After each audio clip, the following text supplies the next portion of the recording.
بسم اللہ الرحمن الرحیم۔ السلام علیکم۔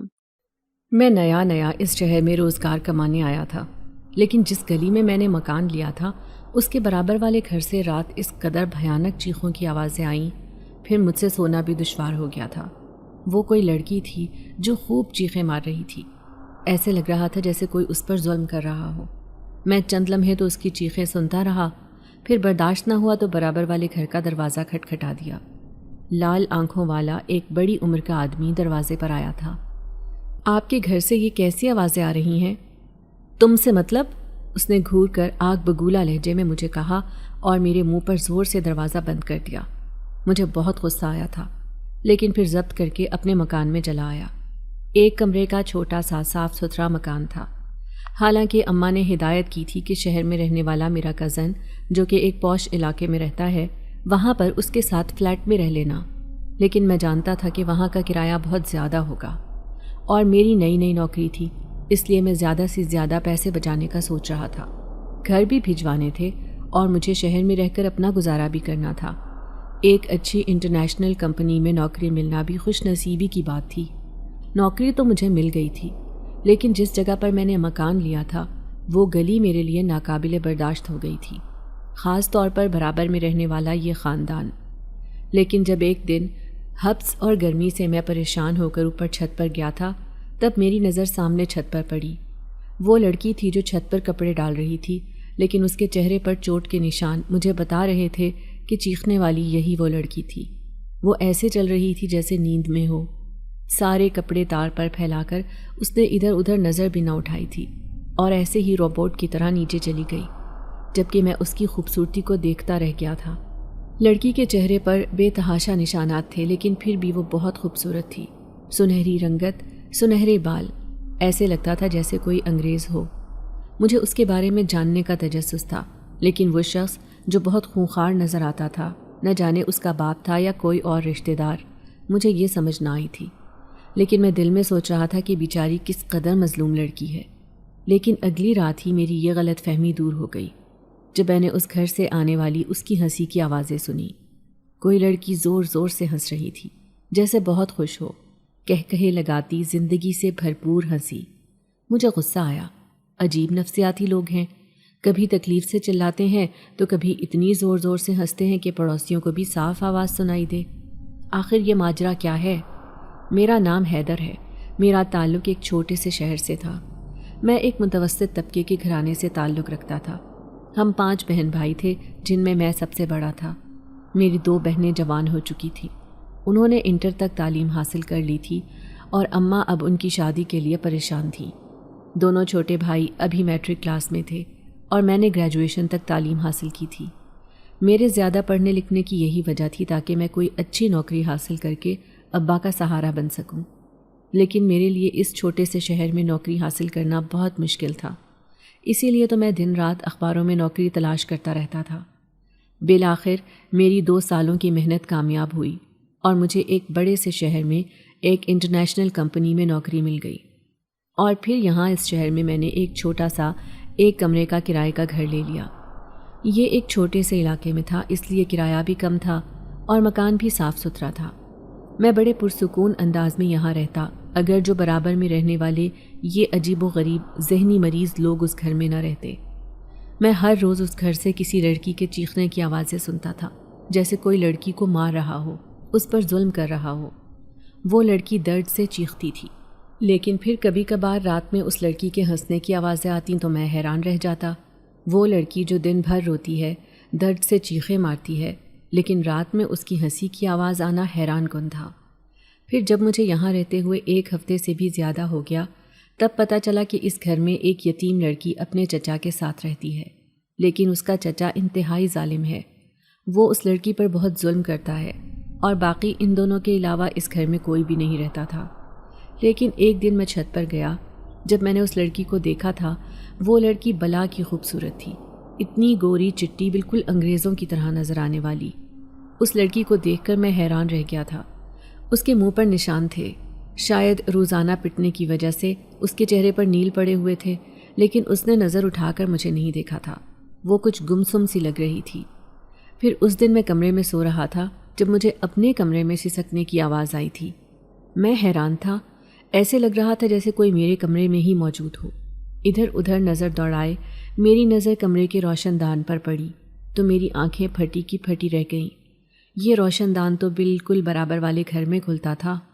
جیسے ہی میں نے اس روشن دان سے جھانک کر دیکھا تو میرے پیروں تلے سے زمین نکل گئی۔ برابر والے گھر کے کمرے میں پڑی وہ لڑکی بے بسی کی حالت میں زمین پر رسیوں میں جکڑی پیاس سے تڑپ رہی تھی۔ اس کے دونوں ہاتھ پاؤں بندھے ہوئے تھے اور کمرے کا دروازہ مکمل طور پر بند تھا۔ مجھے سمجھ آ گیا کہ اس کے ظالم چچا نے اس کو ایسے باندھ کر رکھا ہوا ہے۔ تبھی اس لڑکی نے مجھے جھانکتے ہوئے دیکھا تو کہنے لگی، میری مدد کرو، تھوڑا سا دودھ لا دو، مجھے بہت پیاس لگی ہے۔ میں حیران تھا، لوگ پانی پیتے ہیں پیاس میں اور یہ مجھ سے دودھ مانگ رہی ہے۔ پھر بھی میں اسے کہنے لگا، ٹھیک ہے، میں ابھی دودھ لا کر دیتا ہوں، اور ساتھ میں ڈبل روٹی بھی۔ وہ بھوکی پیاسی لگ رہی تھی۔ جیسے ہی میں دودھ اور ڈبل روٹی لے کر آیا، میں نے رسی کے ذریعے ایک ڈول نما ہانڈی بنا کر اس کی طرف پھینک دی تھی۔ اس نے فوراً ہی اپنے ہاتھ رسی سے آزاد کرنے شروع کیے۔ میں جانتا تھا کہ اسے بہت تکلیف ہو رہی ہوگی، لیکن بس وہ کوشش کرنے میں لگی تھی۔ کسی نہ کسی طرح اپنے ہاتھ کھولنے میں وہ کامیاب ہو گئی اور پھر بے تابی سے سارا دودھ کا گلاس خالی کر دیا اور ڈبل روٹی بھی کھا لی تھی۔ پھر مجھے اشارہ کرتے ہوئے کہنے لگی، 3 دن سے بھوکی ہوں، اس نے مجھے 3 دن سے یہاں باندھ کر رکھا ہوا ہے۔ تمہارا نام کیا ہے؟ اب میں اس سے پوچھے بنا نہ رہ سکا تھا۔ عالیہ نام ہے میرا۔ کیا یہ تمہارے چاچا ہیں؟ اب میں نے اس سے براہ راست سوال کیا تھا، حالانکہ میں روشن دان پر کھڑا بمشکل اس جگہ پر ٹکا ہوا تھا۔ اس نے ہاں میں سر ہلایا، کہنے لگی، بہت ظالم ہے، بہت مارتا ہے مجھے، لیکن ایک دن میں یہاں سے بھاگ جاؤں گی تاکہ میری ہمیشہ کے لیے اس سے جان چھوٹ جائے۔ میں حیران تھا، اس کے چہرے پر دکھ کی ذرا بھی جھلک نہیں تھی، نہ ہی رونا پیٹنا۔ بڑے اطمینان سے پیٹ بھر کر وہ نیچے فرش پر اپنے بازو رکھ کر سونے کی کوشش کرنے لگی، اور میں اس عجیب سی لڑکی کو دیکھ کر حیران پریشان تھا۔ لیکن جب رات کو مجھے اس کے ہنسنے کی آواز آئی، جیسے وہ کسی کو دیکھ کر بہت خوش ہو رہی ہو، تو مجھے اس کی نوٹنکی پر بہت غصہ آیا تھا۔ ضرور یہ لڑکی ناٹک کرتی ہے، یا تو یہ لڑکی خود ذہنی مریضہ ہے یا پھر اس کا چچا ظالم ہے۔ یہ دونوں باتیں ہو سکتی تھیں، اسی لیے مجھے اس لڑکی پر شک تھا۔ پھر ایک دن جب میں چھت پر بیٹھا چھٹی کے دن کتاب پڑھ رہا تھا، تبھی وہ مجھے نظر آئی۔ وہ اوپر چھت کی صفائی کر رہی تھی، کچھ گنگناتے مسکراتے نہ جانے کیا گا رہی تھی۔ اس کے سنہری بال دھوپ میں خوب چمک رہے تھے، جبکہ آنکھیں تو اس کی دھوپ میں کھلتی ہی نہیں تھیں۔ میں بڑے غور سے اسے دیکھنے لگا، تبھی میں نے اسے اپنی طرف متوجہ کیا تھا۔ اس دن تو تم بہت رو رہی تھی اور آج بہت خوش نظر آ رہی ہو، کیا وجہ ہے؟ تو وہ مسکراتے ہوئے کہنے لگی، کیونکہ دن میں وہ ظالم انسان مجھ پر ظلم کرتا ہے اور رات میں اس کا مجھ پر کوئی اختیار نہیں رہتا، وہ میرے قریب بھی نہیں آ سکتا۔ میں اس کی عجیب و غریب بات سن کر حیران رہ گیا تھا۔ مجھے سمجھ نہیں آئی تھی کہ آخر ایسا کیوں کر کہہ رہی تھی وہ۔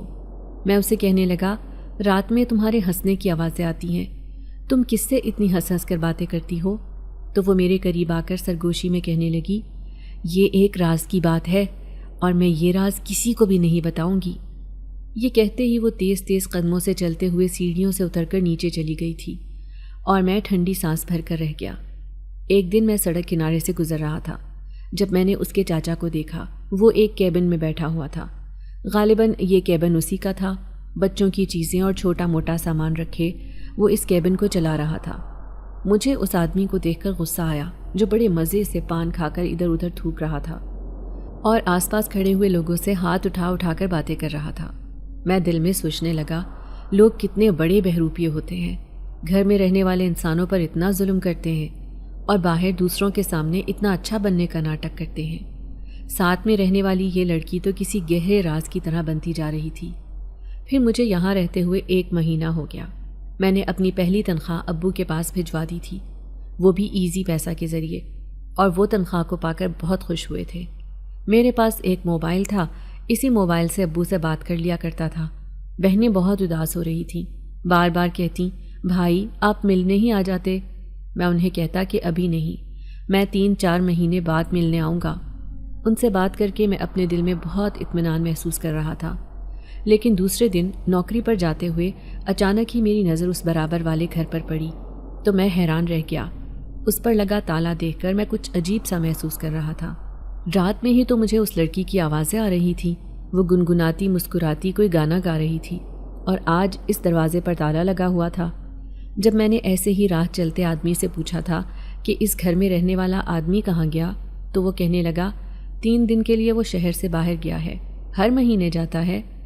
پھر میرے کان میں سرگوشی کرتے ہوئے کہنے لگا لیکن اپنی بھتیجی کو گھر میں قید کر کے جاتا ہے، اور حیرت کی بات تو یہ ہے کہ اس کی بھتیجی 3 دن بعد بھی زندہ نکلتی ہے گھر سے۔ ارے یہ دونوں ہی بڑے عجیب ہیں۔ تمہاری ہمت ہے جو اس برابر والے گھر میں رہ رہے ہو، ورنہ اس گھر میں بھی کوئی نہیں رہ سکتا، کیونکہ کہتے ہیں کہ کبھی کسی کے چیخنے کی آواز آتی ہے تو کبھی کسی کے ہنسنے کی۔ لوگوں کو شبہ ہے کہ یہ دونوں چچا بھتیجی کسی غلط کام میں ملوث ہیں۔ میں حیرت سے اس آدمی سے کہنے لگا کیا مطلب ہے آپ کا، کیسا غلط کام؟ تو وہ رازداری سے کہنے لگا ارے وہی جنات، بھوت، آتما وغیرہ کا۔ اس کا چچا بھی صرف کیبن پہ بیٹھنے کا ڈرامہ کرتا ہے۔ دراصل وہ ایک ایسے علاقے میں جاتا ہے، وہ بھی ہر مہینے، جہاں پر جنات کا بسیرا ہوتا ہے۔ 3 دن وہاں گزارتا ہے اور پھر واپس آ جاتا ہے۔ سب کہتے ہیں کہ ان دونوں چچا بھتیجی کو اس محلے سے نکال دو، لیکن کسی کی جرت نہیں ہوتی کہ کوئی اس آدمی پر انگلی بھی اٹھا سکے۔ اور اس کی وہ بھتیجی، ارے وہ تو لگتی ہی نہیں کہ پاکستان سے ہے، کسی دوسری دنیا سے آئی لگتی ہے۔ اس آدمی نے تو مجھے مکمل تفصیل بتا دی تھی۔ میں حیران پریشان اس کی گفتگو سن رہا تھا۔ پھر جیسے ہی شام میں گھر آیا تو مجھے شدید بھوک لگ رہی تھی۔ آج میں باہر سے ہی کھانا لے کر آ گیا تھا، اس لیے اطمینان سے کھانا کھایا اور تھوڑا کھانا بچ بھی گیا تھا۔ اچانک ہی میرے ذہن کے پردے پر کسی کی سنہری رنگت والا چہرہ چھانے لگا۔ تبھی میں نے روشن دان سے جھانک کر دیکھا۔ وہ لڑکی ایسے ہی فرش پر لیٹی ہوئی تھی۔ اس کے لمبے لمبے بال جو سنہری رنگ کے تھے وہ فرش پر بکھرے اسے ایسے دکھا رہے تھے جیسے وہ کوئی کانچ کی گڑیا ہو۔ میں اسے دیکھ کر حیران رہ گیا تھا۔ وہ دیوار کی طرف منہ کیے ہاتھ کی انگلی سے نہ جانے کسے اشارے کر رہی تھی۔ جیسے ہی میں نے جھانک کر دیکھا، اچانک ہی اس نے کروٹ بدلی، مسکراتی ہوئی نظروں سے مجھے دیکھتی ہوئی کہنے لگی میں جانتی تھی کہ تم میری ضرور مدد کرو گے۔ تبھی میں اسے کہنے لگا کیا تم کمرے سے باہر نہیں نکل سکتی؟ تو وہ منہ بناتے ہوئے کہنے لگی نہیں، وہ ظالم انسان مجھے کمرے میں بند کر کے گیا ہے۔ تمہارے پاس کچھ کھانے کے لیے ہے تو مجھے دے دو، مجھے بہت بھوک لگی ہے۔ وہ بے تابی سے کھانا مانگ رہی تھی۔ تبھی میں نے وہ کھانا اسے دیا تو وہ مزے لے لے کر کھانے لگی۔ میں یوں ہی دلچسپی سے اسے روشن دان میں ٹنگا دیکھے گیا۔ پھر وہ کہنے لگی آج کتنے دن بعد میں نے ایسا کھانا کھایا ہے، ورنہ تو سوکھے پاپے ہی میرے نصیب میں ہوتے ہیں۔ اس نے چند منٹوں میں ہی سارا کھانا ختم کر دیا تھا۔ پھر مجھ سے پانی مانگا، میں نے اسے پانی بھی دے دیا۔ تم نے تو اس دن کہا تھا کہ تم یہاں سے بھاگ جاؤ گی، تم بھاگ جاؤ یہاں سے، ورنہ وہ تمہارا ظالم چچا تمہیں مار ڈالے گا۔ وہ کہنے لگی ہاں میں ضرور یہاں سے ایک دن بھاگ جاؤں گی، لیکن ابھی نہیں، ابھی وہ آیا نہیں ہے، وہ بہت دور گیا ہوا ہے۔ اس کے ہوتے ہوئے مجھے کبھی کوئی تکلیف نہیں ہوتی۔ وہ جیسے کسی خواب کسی کیفیت میں بول رہی تھی۔ میں اس کی بات سن کر حیران رہ گیا تھا۔ پھر میں اسے کہنے لگا تم بچپن سے ہی یتیم ہو، تمہارے ماں باپ زندہ نہیں ہیں کیا؟ اس نے نفی میں سر ہلایا۔ پھر کہنے لگی یہ جو میرا چچا ہے نا، اس نے میری ماں سے زبردستی نکاح کر لیا تھا اور پھر مجھے اپنی بیٹی بنا لیا، لیکن یہ چاہتا ہے کہ میں اس سے شادی کر لوں۔ اس کی بات سن کر میری آنکھیں پھٹی کی پھٹی رہ گئیں۔ میں حیرت سے اسے کہنے لگا لیکن یہ کیسے ممکن ہے؟ تم اس کی بھتیجی ہو اور بھتیجی سے نکاح کسی صورت جائز نہیں۔ وہ ہنستے ہوئے کہنے لگی میں اس کی سگی بھتیجی نہیں ہوں، بلکہ یہ میرے ابا کا دوست تھا، میرے ابا نے اس سے دوستی کر رکھی تھی۔ پھر جب ابا کا انتقال ہو گیا تو میری ماں جو بہت ہی خوبصورت تھی، اس آدمی کا اس پر دل آ گیا، اس نے زبردستی میری ماں سے نکاح کر لیا۔ اب میں بھی اپنی ماں کے ساتھ اس کے گھر میں آ گئی تھی، لیکن جانتے ہو یہ گھر اس کا نہیں بلکہ ہمارا ہے۔ یہ گھر میری ماں کا تھا، اب یہ چاہتا ہے کہ میری ماں کے مرنے کے بعد یہ میرا شوہر بن جائے۔ میں دکھ بھرے لہجے میں کہنے لگا تبھی وہ تمہیں اتنا مارتا پیٹتا ہے۔ وہ کہنے لگی مارنے دو، کچھ نہیں ہوتا، مارنے پیٹنے سے میں مر تھوڑی نہ جاؤں گی۔ پھر میں اپنے دل میں آئی ہوئی بات اس سے پوچھے بنا نہ رہ سکا تھا۔ میں اسے کہنے لگی کہیں اس نے تمہارے ساتھ کچھ غلط تو نہیں کیا، کوئی زبردستی وغیرہ؟ وہ معصومیت سے نفی میں سر ہلاتے ہوئے کہنے لگی وہ میرے ساتھ ایسا کر ہی نہیں سکتا، کیونکہ میرے ساتھ وہ ہے جو بہت طاقتور ہے. وہ ہر رات میرے پاس آ جاتا ہے میری حفاظت کرنے. اس کے ہوتے ہوئے یہ مجھے چھو بھی نہیں سکتا. میں حیران رہ گیا تھا. سچ سچ بتاؤ وہ کون ہے؟ میں اس سے پوچھنا چاہتا تھا. تبھی اس نے اپنی سنہری آنکھیں اٹھا کر مجھے دیکھا اور سرگوشی میں کہنے لگی، بتا دوں گی، بہت جلد بتا دوں گی، لیکن ابھی نہیں، یہاں سے جانے کے بعد. ابھی سارے محلے پڑوس کے لوگ مجھ سے نفرت کرتے ہیں. وہ سمجھتے ہیں کہ میں ایک نفسیاتی ذہنی مریض لڑکی ہوں.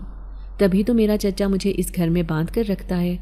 لیکن کوئی بھی یہ نہیں سوچتا کہ میرے بھی کچھ خواب ہیں، کچھ خواہشیں ہیں. میں ایک جیتی جاگتی لڑکی ہوں، لیکن سب نے مجھے ذہنی مریض بنا دیا ہے. وہ کھوئے کھوئے سے لہجے میں کہہ رہی تھی. پھر کہنے لگی، اگر وہ میرے ساتھ نہیں ہوتا تو شاید میں سچ میں ہی بالکل پاگل ہو جاتی. اور یہ جو لوگوں کے درمیان نیک بننے کا ناٹک کرتا ہے، اس کا اصلی چہرہ بھی سب کے سامنے آ جائے گا. آج نہیں تو کل لوگ اسے پتھر اٹھا اٹھا کر ماریں گے. پھر میں بڑے پیار اور نرمی سے اسے کہنے لگا، تمہیں کسی بھی چیز کی ضرورت ہو تم مجھ سے مدد لے سکتی ہو. تو وہ مسکراتے ہوئے کہنے لگی، نہیں، میرے لیے ایک ہی بہت ہے. وہ میری مدد کرنے آ جاتا ہے. میں تمہیں بھی اس سے ملواؤں گی. اب تم جاؤ. رات کے 12 بجتے ہی وہ میرے پاس آ جاتا ہے. اس نے مجھے واپس جانے کا کہہ دیا تھا. میں کچھ حیران سا روشن دان سے ہٹ گیا. سچ میں ہی اس کی باتیں سن کر میرے سر میں درد ہو گیا تھا. عجیب پاگل لڑکی ہے. کیا سچ میں ہی یہ نفسیاتی مریض ہے؟ اس کی باتیں تو ایسی ہی ہیں. لیکن اس لڑکی کے ساتھ جو بھی ہوا ہے بڑا ہی ظلم ہوا. یہ مکار شخص تو اس لڑکی سے زبردستی شادی کرنا چاہتا تھا. لیکن کیا وجہ ہے کہ وہ ابھی تک اس مقصد میں کامیاب نہیں ہو سکا؟ حالانکہ اس لڑکی کے سر پر نہ ماں باپ کا سایہ ہے، نہ ہی کسی دوسرے کا. اگر یہ شخص چاہے تو اس کے ساتھ زبردستی بھی کر سکتا ہے. لیکن آخر وہ کون ہے جو اس کی حفاظت کرتا ہے؟ اور اس لڑکی کو جس پر اتنا فخر ہے، اتنے فخر سے وہ بتا رہی ہے کہ کوئی اس کے ساتھ موجود ہوتا ہے. کوئی تو وجہ ہوگی. میرے اندر کئی سوال اٹھ رہے تھے، لیکن کسی بھی سوال کا مجھے جواب نہیں مل رہا تھا. پورے 3 دن بعد وہ ظالم انسان واپس آ گیا تھا. میں اس کا مکروہ چہرہ دیکھ رہا تھا. وہ گلی کے نکڑ پر کھڑا لوگوں سے ملاقات کر رہا تھا.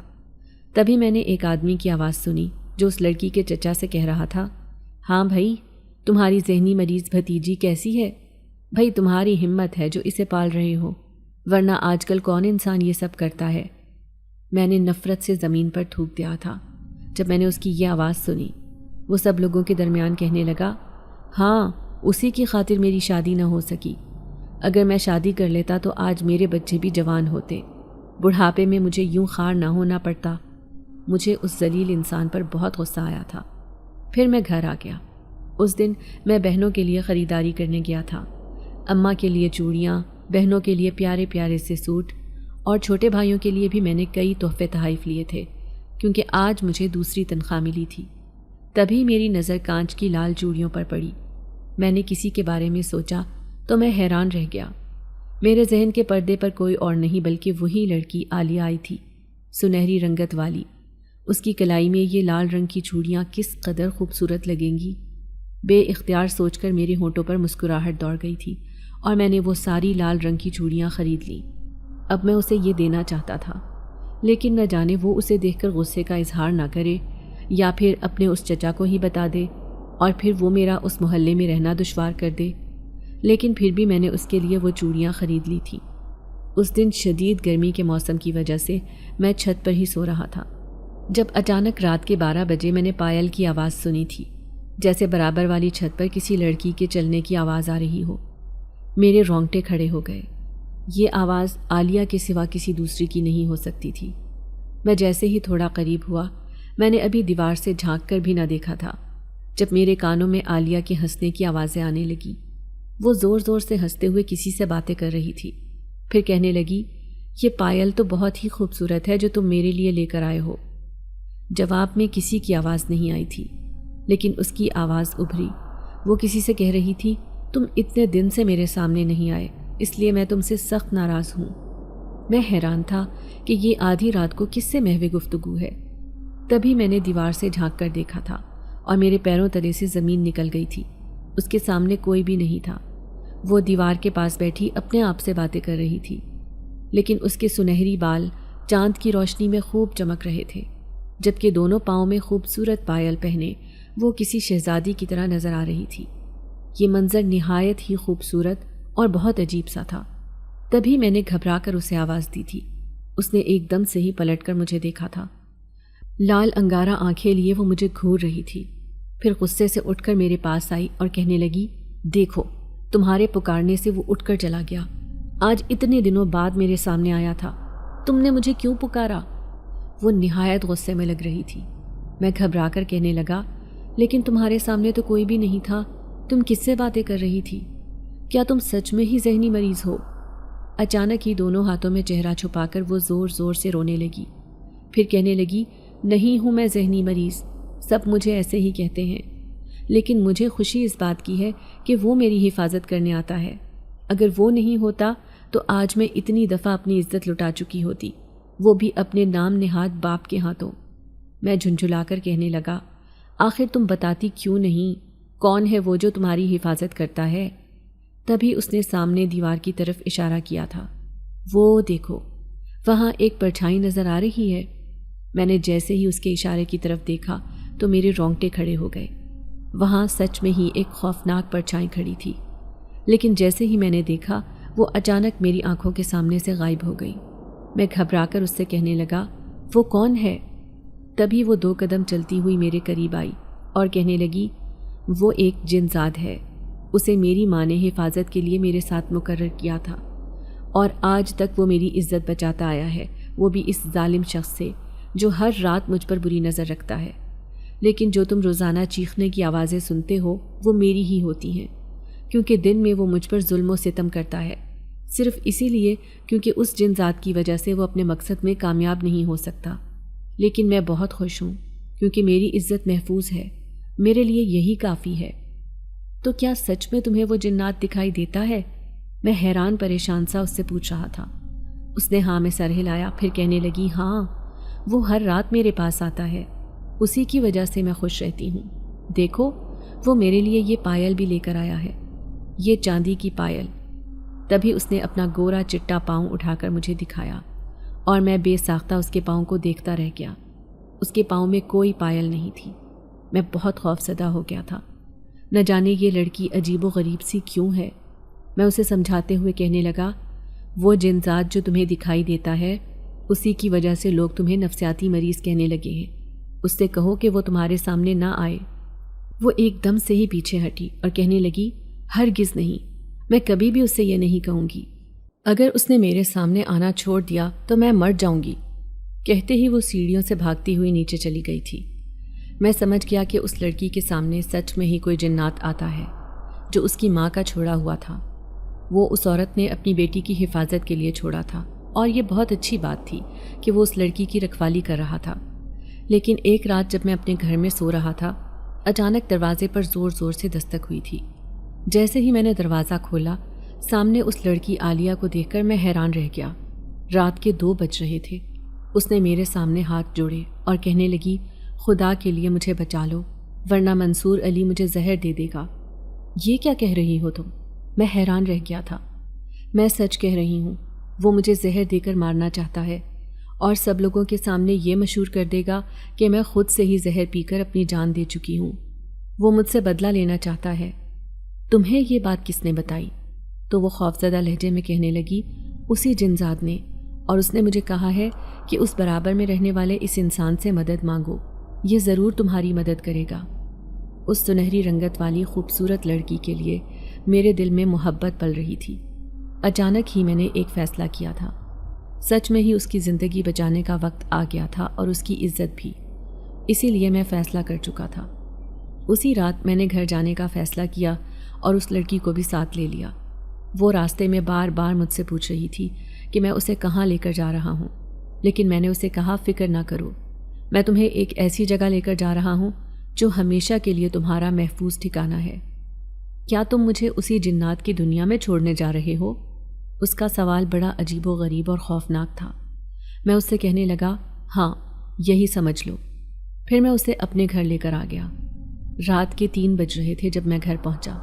سارے گھر والے حیران تھے، سب میرے ارد گرد جمع ہو گئے، لیکن برابر میں اس سنہری رنگت والی لڑکی کو دیکھ کر اماں کو شک ہو رہا تھا۔ اماں کہنے لگیں میں نے تجھے وہاں کمانے کے لیے بھیجا تھا، شادی کرنے کے لیے نہیں۔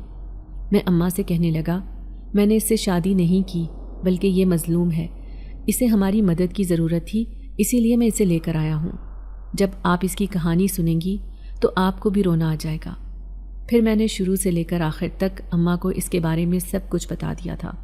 میں کہنے لگا اماں میں تو واپس جا رہا ہوں، لیکن آپ نے پیچھے سے اس لڑکی کا بہت خیال رکھنا ہے۔ اگر یہ کوئی الٹی سیدھی حرکت کرے تو اسے اپنی بیٹی سمجھ کر نظر انداز کر دینا، اس کا بہت خیال رکھنا۔ میں بار بار تاکید کرتا ہوا واپس لوٹ آیا تھا۔ میں نے دیکھا دوسرے دن محلے میں ایک ہنگامہ مچا ہوا تھا۔ اس کے ظالم اور مکروہ چچا نے پورے محلے میں مشہور کر دیا تھا کہ عالیہ گھر سے بھاگ گئی۔ مجھے تو پہلے ہی یقین تھا کہ وہ ضرور ایسا کوئی کارنامہ کرے گی۔ دیکھو اس نے میرا منہ کالا کر دیا۔ سارے محلے والے اس سے ہمدردی کا اظہار کر رہے تھے، لیکن صرف میں جانتا تھا کہ سچائی کیا ہے۔ مجھے بہت افسوس ہو رہا تھا اس معصوم لڑکی پر جس نے اپنی زندگی کے اتنے سال اس شخص کے لیے برباد کر دیے تھے اور خود کو ان جنات کے حوالے کر دیا تھا جو روزانہ اس کے سامنے آتے تھے۔ یوں کئی دن گزر گئے، پھر وہ ظالم انسان نہ جانے اس گھر کو تالا لگا کر کہاں چلا گیا تھا۔ لیکن پھر جیسے ہی تنخواہ ملی تو میں بے صبری سے گھر گیا تھا۔ سامنے ہی وہ سلائی مشین پر بیٹھی کپڑے سلائی کر رہی تھی۔ اماں کہنے لگیں یہ تو مجھ سے کپڑے سلائی کرنا سیکھ رہی ہے۔ میں اس کا بدلا ہوا روپ دیکھ کر حیران رہ گیا۔ وہ صاف ستھرے کپڑوں میں ملبوس حد سے زیادہ خوبصورت لگ رہی تھی۔ پھر میری دونوں بہنیں کہنے لگیں بھائی یہ لڑکی تو بہت ہی خوبصورت ہے، لیکن کچھ نفسیاتی سی لگتی ہے۔ میں حیران ہو کر انہیں کہنے لگا کیوں، تم ایسا کیوں کہہ رہی ہو؟ تو دوسری بہن کہنے لگی اس لیے کیونکہ یہ رات کو نہ جانے کس سے باتیں کرتی رہتی ہے اور ہم سب سو رہے ہوتے ہیں اور یہ اوپر چھت پر چلی جاتی ہے۔ یہ سن کر میں پریشان ہو گیا تھا کہ وہ ابھی بھی جنات اس کے سامنے آتا ہے۔ یہ بات مجھے اچھی نہیں لگی تھی۔ تبھی اس رات میں نے اسے چھت پر بلایا اور اسے سمجھاتے ہوئے کہنے لگا اس جن ذات سے کہو کہ اب وہ تمہارے سامنے آنا چھوڑ دے، کیونکہ اس گھر میں تو تمہیں کوئی تکلیف نہیں۔ وہ مسکراتے ہوئے کہنے لگی تم سچ کہہ رہے ہو، مجھے سچ میں ہی یہاں کوئی تکلیف نہیں ہے، لیکن وہ میری زندگی بھر کا ساتھی ہے، میں اسے کبھی بھی نہیں چھوڑوں گی۔ وہ حتمی فیصلہ کر چکی تھی اور مجھے اس بات کا دکھ تھا۔ لیکن ایک دن میں حیران رہ گیا جب میں نے آدھی رات کو اسے چھت پر جاتے ہوئے دیکھا۔ میں چپکے چپکے اس کا پیچھا کرنے لگا۔ سامنے ہی مجھے وہ خوفناک پرچھائی نظر آئی تھی۔ میں نے جیسے ہی اسے پکارا تو وہ پرچھائی غائب ہو گئی۔ اب پھر اس کی آنکھوں میں میرے لیے غصہ تھا۔ پھر میں اسے کہنے لگا یہ بات صرف میں جانتا ہوں کہ تم ایک جنات سے گفتگو کرتی ہو، لیکن اگر کسی اور کو معلوم ہو گیا تو سب تمہارے بارے میں بہت برا سوچیں گے، اس لیے اس سے کہو کہ اب وہ تمہارے سامنے نہ آیا کرے۔ پھر وہ بے بسی سے کہنے لگی لیکن وہ کبھی بھی میرا پیچھا نہیں چھوڑے گا۔ تو میں اس کی آنکھوں میں دیکھتے ہوئے کہنے لگا اگر میں تم سے شادی کر لوں گا تب بھی وہ تمہارا پیچھا نہیں چھوڑے گا۔ وہ حیران رہ گئی تھی، اپنی بڑی بڑی آنکھیں پھیلاتے ہوئے کہنے لگی کیا سچ میں ہی آپ مجھ سے شادی کریں گے؟ کیونکہ میں تو شادی کے لائق ہی نہیں ہوں۔ سب کہتے ہیں کہ میں ایک ذہنی مریض لڑکی ہوں۔ تو میں اسے پیار سے سمجھاتے ہوئے کہنے لگا اس لیے کیونکہ تم اس جن ذات سے باتیں کرتی ہو، اب تم اس سے کہو کہ وہ تمہارے سامنے آنا چھوڑ دے۔ پھر وہ کہنے لگی ٹھیک ہے، میں کہوں گی کہ اب وہ میرے سامنے نہ آیا کرے کیونکہ آپ مجھ سے شادی کرنے والے ہیں، پھر میں ہمیشہ کے لیے محفوظ ہو جاؤں گی، کوئی مجھے غلط ارادے سے چھو بھی نہیں سکے گا۔ پھر 2-3 دن اپنے گھر گزار کر میں واپس اسی شہر میں آ گیا تھا جہاں پر میری نوکری تھی۔ پھر میں نے محلے کے ایک آدمی سے سنا کہ وہ شخص اپنے انجام کو پہنچ گیا جو بہت ہی ظالم تھا۔ سنا تھا کہ اس کا کسی نے قتل کر دیا تھا کیونکہ اس نے کسی سے بہت بڑا قرضہ ادھار لیا تھا۔ وہ عالیہ کو اسی کو بیچنا چاہتا تھا، لیکن جب اس نے اس کی بات نہیں مانی تو اس نے اسے مارنے کا فیصلہ کیا۔ لیکن بالآخر ظالم ہمیشہ اپنے انجام کو پہنچ ہی جاتا ہے اور مجھے بہت خوشی ہوئی۔ پھر جب میں 2 مہینے بعد گھر گیا میں نے عالیہ کو یہ خوشخبری سنائی تھی کہ اس کا چچا مر گیا ہے، اب اسے کسی سے بھی ڈرنے کی ضرورت نہیں ہے۔ یہ سن کر وہ سخت لہجے میں کہنے لگی اس نے مجھ پر بہت ظلم کیے، 3 دن تک وہ مجھے بھوکا پیاسا کمرے میں باندھ کر رکھتا تھا، دوسرے دن مجھ سے چلا بھی نہ جاتا، لیکن اس حالت میں بھی میں سارے گھر کا کام کرتی تھی۔ اس کی موت کا ذرا بھی اسے دکھ نہیں ہوا تھا۔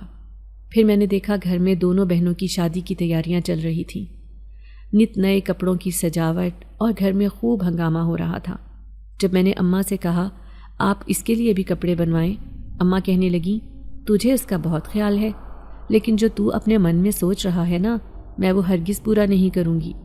میں حیران رہ گیا۔ میں نے کہا اماں آپ ایسا کیوں کہہ رہی ہیں؟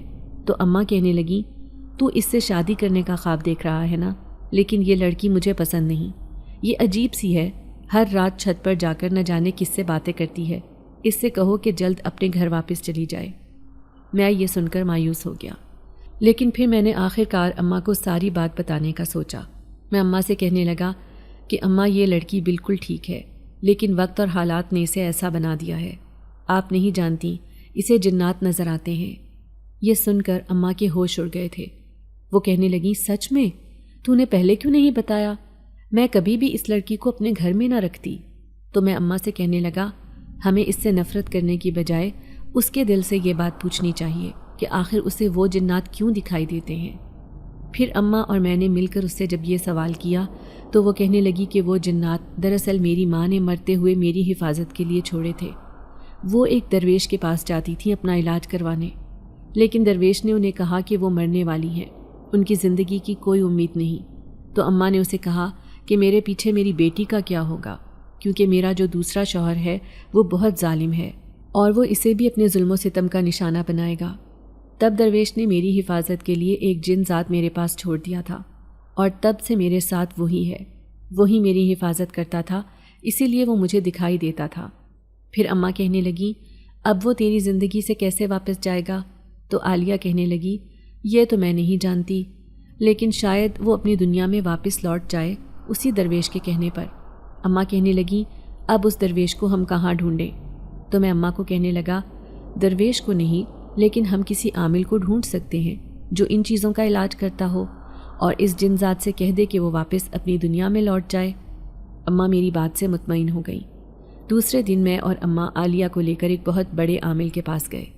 جب ہم نے عالیہ کی زندگی کی ساری کہانی اس عامل کو سنائی تو وہ کہنے لگا اس لڑکی نے تو بڑا صبر کیا، اگر یہ صبر نہ کرتی تو آج زندہ بھی نہ ہوتی۔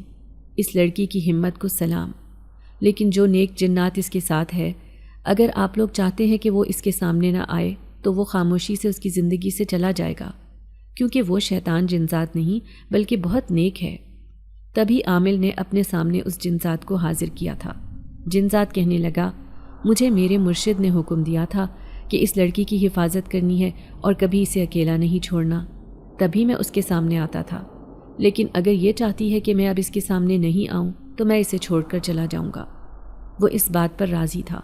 تبھی عامل کہنے لگا ہاں اب اس کے سامنے مت آنا، کیونکہ اس کی شادی ہونے والی ہے، ایک بھلا انسان اس کی حفاظت کرے گا جو بہت نیک ہے۔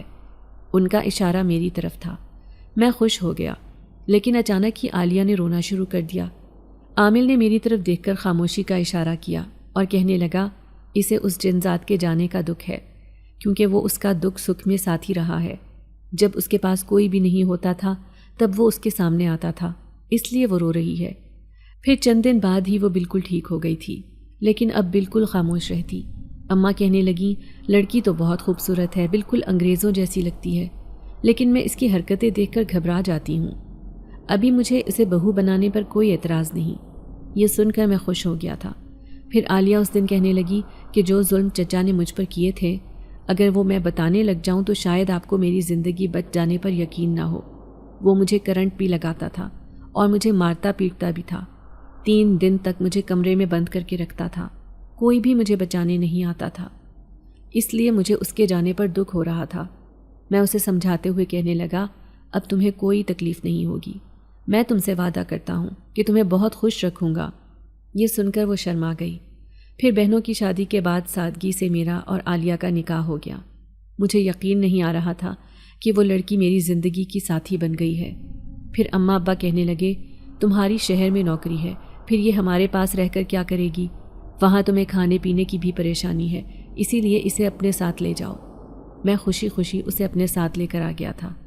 جب ایک دن میری نظر انہی لال رنگ کی چوڑیوں پر پڑی جو میں اس کے لیے لے کر آیا تھا۔ آج میں نے وہ چوڑیاں اس کی کلائی میں پہنا دی تھی۔ وہ ایک بار پھر سے اسی جگہ پر آ گئی تھی جہاں سے رخصت ہو کر گئی تھی۔ پھر ایک دن کہنے لگی کیا میں اسی گھر میں رہ سکتی ہوں جو میری ماں کا تھا؟ میں اس سے کہنے لگا اس گھر سے تمہاری تلخ یادیں وابستہ ہیں، اس لیے تم وہاں پر نہیں بلکہ اسی گھر میں رہو گی میرے ساتھ۔ سارے محلے والے حیران تھے کہ میں نے اسی لڑکی سے شادی کر لی ہے جو پورے محلے میں بدنام تھی۔ سب اسے کہتے تھے کہ یہ ایک ذہنی مریضہ ہے، نفسیاتی لڑکی ہے، لیکن میں نے اسے ایک اچھی زندگی دی تھی۔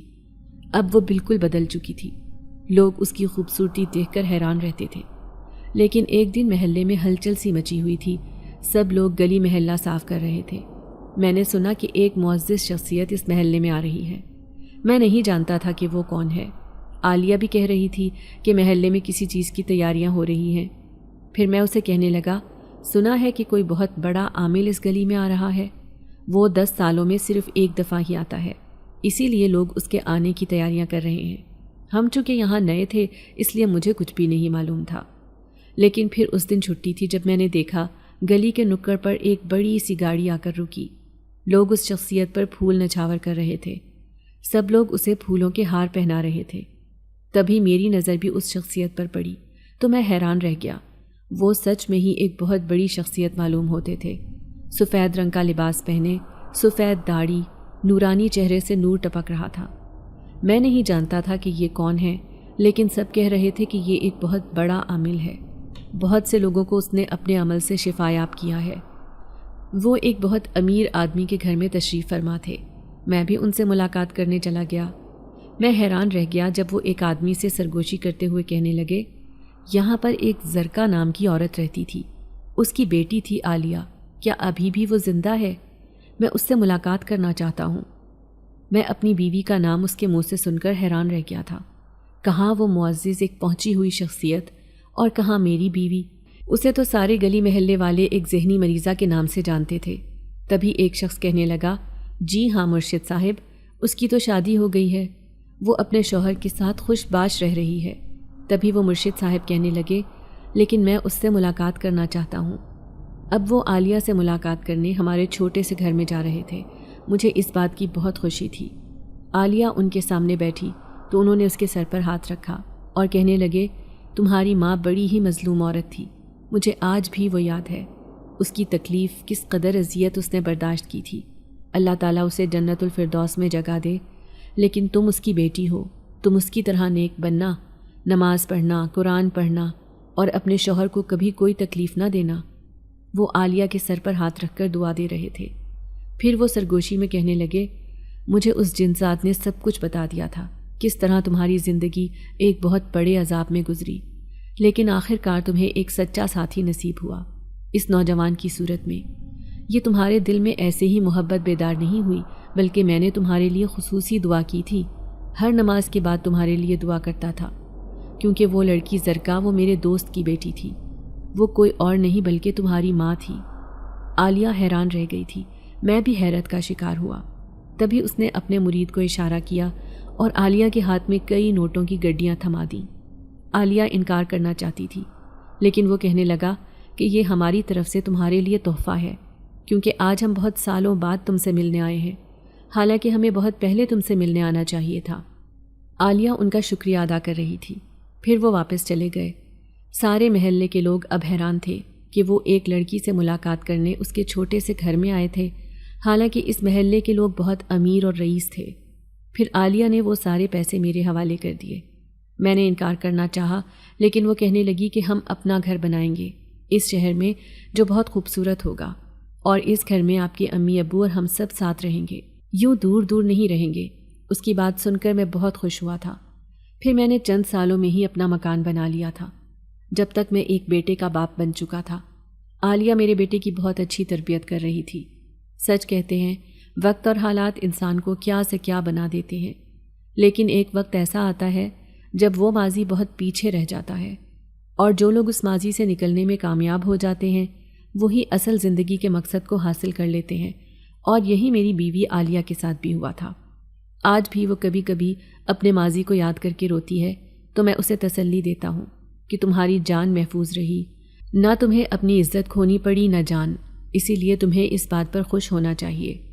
یہ سن کر وہ مسکرا دیتی ہے، پھر کہتی ہے کہ میں اس جن ذات کا احسان کیسے بھول سکتی ہوں، اس نے ہی تو میرا اتنے سالوں خیال رکھا تھا۔ آج بھی میں اسے یاد کر کے روتی ہوں، کیونکہ کہیں نہ کہیں وہ میرا بہت اچھا دوست تھا۔ میں اس کی بات پر مسکرا دیتا ہوں اور کہتا ہوں کہ ہم بھی کبھی اس مرشد صاحب سے ملنے چلیں گے جو اتنے سالوں بعد بھی تمہیں یاد رکھے ہوئے ہیں۔ جانتی نہیں کہ وہ کیسے تمہیں دعا دے کر گئے تھے۔ یہ سن کر وہ بہت خوش ہوتی ہے، پھر مجھے کہتی ہے کہ آپ کا احسان ہے جو آپ نے ایک ایسی لڑکی کو اپنایا جس کے پاس نہ کوئی ہنر تھا اور نہ ہی کوئی ایسی خوبی جسے دیکھ کر انسان اس سے شادی کر لے۔ تو میں ہنستے ہوئے اسے کہنے لگا، تمہارے پاس ایک بہت بڑی خوبی ہے، اور وہ ہے تمہاری یہ سنہری آنکھیں جو مجھے بہت پسند آئی تھیں اور میں انہی پر عاشق ہو گیا تھا۔ یہ سن کر وہ شرما دی۔ اگر آپ کو آج کی ہماری کہانی پسند آئی ہے تو اسے لائک کیجیے اور اپنے پیاروں کے ساتھ شیئر کیجیے، اور ہاں، اگر آپ نے ابھی تک ہمارا چینل سبسکرائب نہیں کیا تو ضرور کیجیے۔ ملتے ہیں کل ایک نئی اور دلچسپ کہانی کے ساتھ، تب تک کے لیے اللہ حافظ۔